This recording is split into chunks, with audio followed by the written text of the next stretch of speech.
അസാധ്യമായത് ജീവിതത്തിൽ സംഭവിക്കണമെന്ന് നിങ്ങൾ ആഗ്രഹിക്കുന്നുണ്ടോ?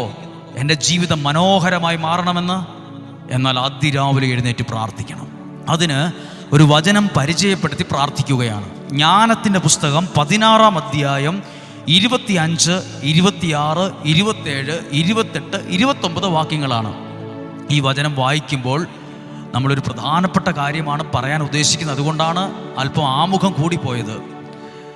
25-ാമത്തെ വാക്യം: കർത്താവേ, അങ്ങേ ആശ്രയിക്കുന്നവരെ പോറ്റുന്നത് വിവിധ ധാന്യങ്ങളല്ല, അങ്ങയുടെ വചനമാണെന്ന് അങ്ങയുടെ വത്സല മക്കൾ ഗ്രഹിക്കാൻ വേണ്ടി.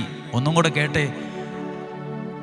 കർത്താവേ, അങ്ങയെ ആശ്രയിക്കുന്നവരെ പോറ്റുന്നത് വിവിധ ധാന്യവിളകളല്ല, പിന്നെയോ അങ്ങയുടെ വചനങ്ങളാണെന്ന് അങ്ങയുടെ വത്സല മക്കൾ ഗ്രഹിക്കാൻ വേണ്ടി.